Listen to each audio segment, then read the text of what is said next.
दोस्तों ये कहानी एक ऐसी लड़की की है जो बिना पति के ट्रांसफर प्रेगनेंसी की मदद से मां बनना चाहती है, लेकिन जब वो लड़की प्रेग्नेंट हो जाती है तभी उसकी मुलाकात एक ऐसे लड़के से होती है जिससे वो प्यार करने लगती है। वो लड़का रात दिन उसकी गुफा में धमाके करता है और खतरनाक तरीके से उसकी प्यास बुझाता है। क्या होगा दोस्तों जब उस लड़के को पता चलेगा कि वो लड़की पहले से ही प्रेग्नेंट है, तो वो उसे अपनाएगा या छोड़ देगा? चलिए देखते हैं आज की इस जबरदस्त कहानी को। मूवी की स्टार्टिंग में हम जेनी नाम की लड़की को देखते हैं जो डॉक्टर के पास ट्रांसफर प्रेगनेंसी करवाने के लिए आई हुई थी। दरअसल जेनी को कोई ऐसा लड़का नहीं मिला जो उसे एक बच्चा दे सके, इसलिए उसने परेशान होकर ट्रांसफर प्रेगनेंसी से बच्चा पैदा करने का डिसाइड किया। ट्रांसफर प्रेगनेंसी होने के बाद डॉक्टर जेनी से कहता है तुम्हें कुछ दिनों बाद फिर से चेकअप के लिए आना होगा। वही जेनी हॉस्पिटल से बाहर आती है। जेनी आज बहुत खुश होती है क्योंकि वो अब एक बेबी को जन्म देगी। जेनी घर जाने के लिए एक टैक्सी में बैठती है, तभी उसी टैक्सी में एक लड़का रोनी आकर बैठ जाता है। जेनी रोनी से कहती है ये टैक्सी मैंने बुक की है इसलिए इसमें मैं जाऊंगी, लेकिन रोनी जेनी से कहता है मैंने पहले इसे देखा था। जेनी रोनी से कहती है आज मेरा मूड अच्छा है और मैं अपना मूड खराब नहीं करना चाहती। ये कहकर जेनी टैक्सी से नीचे उतर जाती है। जेनी के साथ रोनी भी नीचे उतर जाता है। दोनों के नीचे उतरते ही टैक्सी वहाँ से चली जाती है, जिससे जेनी रोनी के ऊपर बहुत गुस्सा होती है और वहाँ से चली जाती है। अगले दिन जेनी अपनी फ्रेंड के साथ मार्केट जाती है, जहाँ जेनी अपनी फ्रेंड को बताती है मुझे नहीं लगता मैं प्रेग्नेंट हूँ, क्योंकि डॉक्टर ने बताया था हमें ये सब 2 से 3 बार करना होगा। जेनी और उसकी फ्रेंड मार्केट से जब कुछ सामान खरीद रही होती है, तभी जेनी की नजर रोनी पर पड़ती है। रोनी वहाँ कुछ सामान बेच रहा होता है। जेनी अपनी फ्रेंड से कहती है मैं उस लड़के को जानती हूँ। तभी रोनी भी वहाँ आ जाता है। रोनी जेनी से कहता है तुम यहाँ क्या कर रही हो? तो जेनी उसे बताती है हम यहाँ कुछ खाने की चीजें खरीदने के लिए आए हैं। वही रोनी और जेनी एक दूसरे को अपना नाम बताते हैं। रोनी जेनी और उसकी फ्रेंड को अपनी शॉप के बारे में बताता है और उन्हें कहता है यहाँ जितनी भी शॉप है सब मेरी है, मैं एक फार्मर का बेटा हूँ। वो लोग जब आपस में बातें कर रहे होते हैं तभी वहाँ रोनी की फ्रेंड आती है और उसे अपने साथ चलने के लिए कहती है। ये देखकर जेनी वहाँ से चली जाती है। जेनी अपनी पेट शॉप पर आती है, जहाँ जेनी ने बहुत सारे डॉग्स रखे हुए थे। रात के समय जेनी डॉग्स के बारे में जानने के लिए एक मीटिंग में जाती है। रोनी भी वहाँ आ जाता है। जेनी रोनी से कहती है तुम मेरा पीछा क्यों कर रहे हो? तो रोनी उसे कहता है मुझे भी डॉग्स बहुत पसंद है इसलिए मैं यहाँ आया हूँ। रोनी जेनी से पूछता है क्या तुम्हारा कोई बॉयफ्रेंड है? तो जेनी उसे मना कर देती है। रोनी जेनी को अपने साथ डिनर पर चलने के लिए कहता है, क्योंकि रोनी जेनी की गुफा में धमाके करना चाहता था। जेनी पहले तो उसके साथ जाने से मना कर देती है, लेकिन बाद में उसके साथ जाने के लिए मान जाती है। वही वो लोग एक रेस्टोरेंट में डिनर करने के लिए जाते हैं, जहाँ रोनी जेनी से उसके मोम डैड के बारे में पूछता है। जेनी उसे बताती है मैं जब 5 साल की थी तब मेरे मोम डैड की डेथ हो गई। इसी तरह से वो बातें करते करते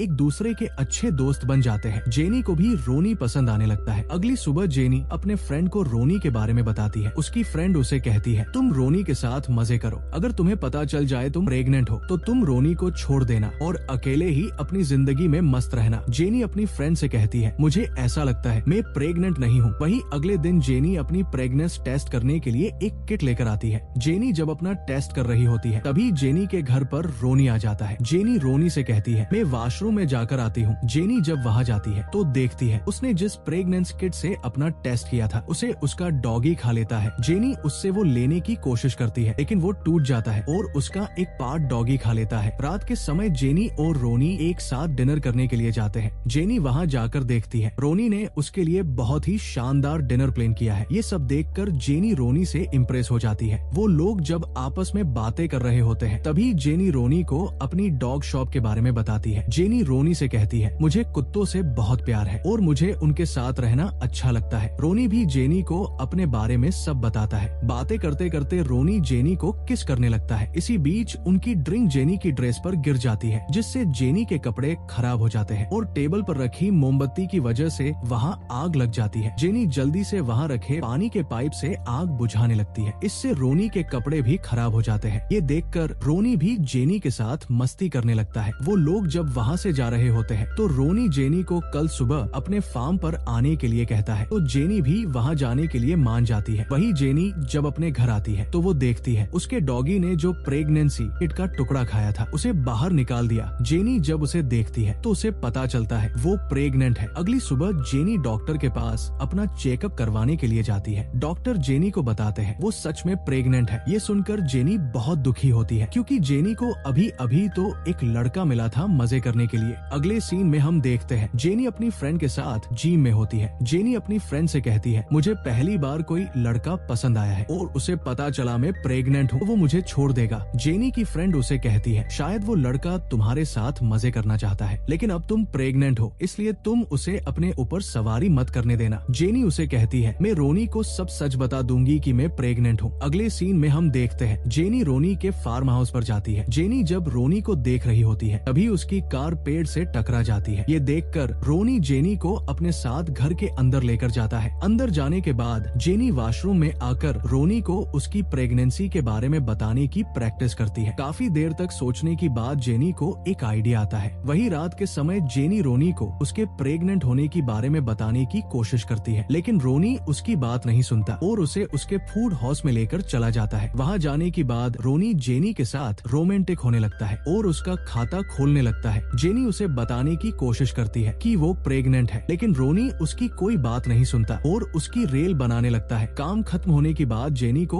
उल्टी आने लगती है। तभी जेनी रोनी को बता देती है, मैं प्रेग्नेंट हूँ। ये सुनकर रोनी पूरी तरह से हैरान हो जाता है। रोनी जेनी से कहता है, अभी तो हमने पहली बार मजे किए हैं, तुम इतनी जल्दी प्रेग्नेंट कैसे हो गई? जेनी रोनी को बताती है, मैंने ट्रांसफर प्रेगनेंसी करवाई है। ये सुनकर रोनी जेनी से गुस्सा हो जाता है और वहाँ से चला जाता है। वहीं अगली सुबह जेनी अपनी कार लेकर वहाँ से जाने लगती है। रोनी जेनी को रोकता है, लेकिन जेनी रोनी की बात नहीं सुनती और वहाँ से चली जाती है। अगले सीन में हम देखते हैं जेनी अब रोनी से मिलने के बाद बहुत सैड रहने लगी थी। एक दिन रात को रोनी जेनी की घर आता है, जहाँ रोनी पूरी रात भर जेनी की गुफा में धमाके करता है। वहीं अगली सुबह रोनी और जेनी डॉक्टर के पास जाते हैं, जहाँ डॉक्टर जेनी का चेकअप करता है। डॉक्टर उन्हें बताता है जेनी की पेट में 2 बच्चे हैं, यानी कि जेनी को जुड़वा बच्चे पैदा होंगे। ये सुनकर रोनी बेहोश हो जाता है। बेचारा रोनी पहले से एक बच्चे को लेकर बहुत परेशान था और अब उसे 2 बच्चे संभालने होंगे। वही बाहर आने के बाद जेनी रोनी से कहती है, अगर तुम मुझे छोड़ना चाहते हो तो छोड़ सकते हो। रोनी जेनी से कहता है, तुम्हें एक बच्चा चाहिए था, लेकिन अब तुम 2 बच्चों को जन्म दोगी। मुझे ये सब अच्छा नहीं लग रहा है। मैं तुमसे बहुत प्यार करता हूँ। मैं हम दोनों को गर्लफ्रेंड बॉयफ्रेंड की तरह देखना चाहता था। ये कहकर रोनी वहाँ से चला जाता है। अगले दिन रोनी फिर से जेनी से मिलने के लिए आता है। जेनी रोनी से कहती है, तुम जाना चाहते हो तो जा सकते हो। रोनी जेनी से कहता है, मैं तुम्हें कहीं छोड़कर नहीं जाने वाला हूँ, हम दोनों साथ रहेंगे। वही हम कुछ दिनों बाद का सीन देखते हैं। रोनी और जेनी अब एक साथ खुश रहने लगे थे। एक दिन रोनी जेनी को एक पार्टी में लेकर जाता है। पार्टी में जाकर जेनी वहाँ अलग अलग खाने की डिश देखती है, जिसे देखकर जेनी को उल्टी आने लगती है, इसलिए वो जल्दी से वॉशरूम में जाती है। जेनी जब नीचे से कुछ सामान उठाने लगती है, तभी उसकी ड्रेस फट जाती है। ये देखकर जेनी जल्दी से रोनी को लेकर घर आ जाती है। घर आने के बाद रोनी जेनी के साथ रोमांटिक होने लगता है और जेनी की गुफा में जोरदार धमाके करता है। अगली सुबह जेनी बाजार से अपने बच्चों के लिए कुछ खिलौने लेकर आती है। ये सब देखकर रोनी जेनी के ऊपर बहुत गुस्सा होता है और उसे कहता है, तुम्हें ये सब खरीदने की कोई जरूर नहीं है। मेरे पास इतने पैसे नहीं है कि तुम ये सब फालतू की चीजें खरीदो। ये सुनकर जेनी रोनी से कहती है, अगर तुम्हें ये सब पसंद नहीं है तो तुम यहाँ से जा सकते हो। इसके बाद रोनी और जेनी एक दूसरे से सॉरी बोलते हैं और अपनी बहस को वही खत्म कर देते हैं। अगले दिन जेनी और रोनी एक साथ होते हैं। जेनी रोनी को उसकी गुफा में धमाके करने के लिए कहती है, लेकिन रोनी जेनी से कहता है, आज मेरा मूड नहीं है। अगले दिन जेनी और रोनी जेनी की फ्रेंड्स के घर जाते हैं, जहाँ वो लोग बहुत एंजॉय करते हैं। वही रोनी और